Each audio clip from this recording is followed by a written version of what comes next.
A long time ago, I hit this with the mower or maybe the snowblower, I don't know, but it broke and it's been bent and kind of continues to get even worse bent.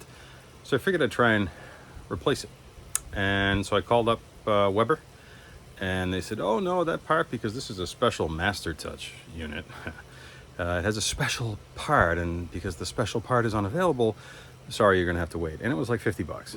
That's dumb. So went over to Home Depot and got myself some conduit. We're gonna see about turning it into a leg for the Weber. Well, right off the bat, we notice that they have different diameters. In fact, the conduit fits right inside that leg pipe.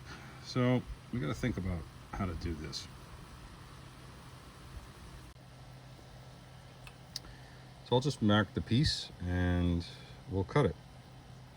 And then after that, we'll worry about where the holes are going to be, because those have to match up. And well, it's the only, well, there's two holes. There's this hole and there's another hole, which is down here. This one is for the rack that goes on the bottom of the grill. It also holds the thing from splitting apart. And then this one, there's a spring clip that, well, this guy right here goes inside the hole, and then that will stick out. So this isn't too bad. Just cut there, and then drill that hole and drill that hole, and we'll see if it fits. My bench vise happens to have a pipe grip on the bottom, which is kind of nice. So I can put that pipe in there, hold it on tight. Now I know where the mark is, and I can just cut that off. Although it looks clean, it's still sharp. So we're just gonna run the little reamer tool around there, clean it up, so we don't end up with a cut later on. And then I'll hit the outside with the file. Nice.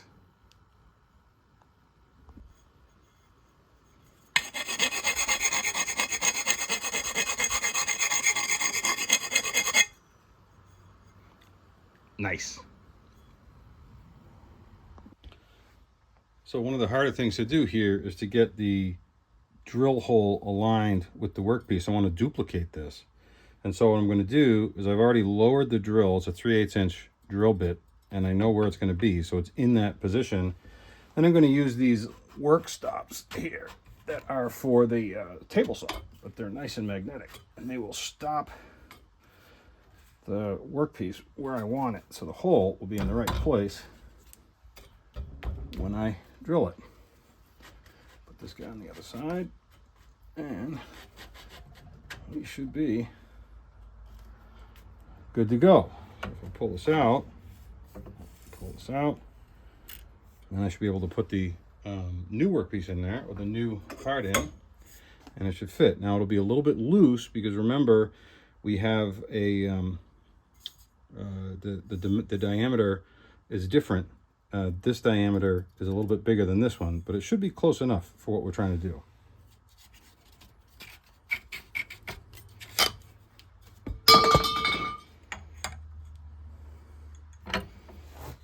I'll tighten that up. And there we go. That should do it.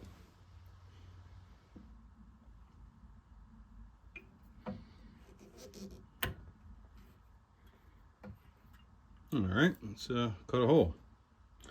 Always put a little cutting fluid on there just to make sure it's going to stay sort of lubricated.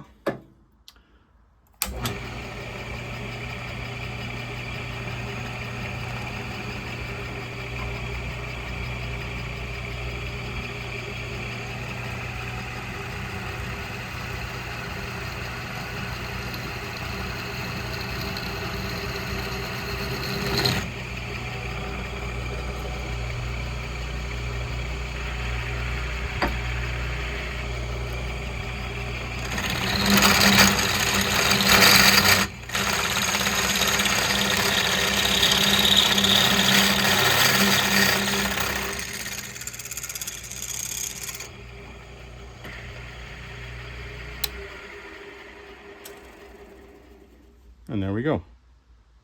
Ream it out again, make it nice and smooth.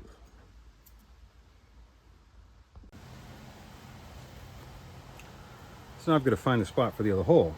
And so what I'm going to do is up here, oh, you can't see that. Well, up here I have the 2 holes that are lined up and they're on the top. So what I'm going to do is I'm just going to roll the whole thing forward until the other hole is also on the top, and then I'll mark that spot on the other pipe. So we grab the top of it and we just kind of roll it forward until we get to there. Now, is it going to be perfect? Nope. But is it going to be good enough for what we need to do here? So that's the hole where I think it needs to be, and we'll just verify this by rolling it back and see. Yeah, we end up with the holes on the top. We go forward, it's the same. So these should be, if I put that hole in right there, it should match up with that one right there. So doing the same trick with the magnets here. Already got this lined up. I've changed the drill bit out. Now we have a hole or a mark that we can use to find the hole. So in this case, we'll pull this in. There we go. Let's see if we can get to it. There we go. It's going to be right about there. Put my little bit of oil on there. Off we go.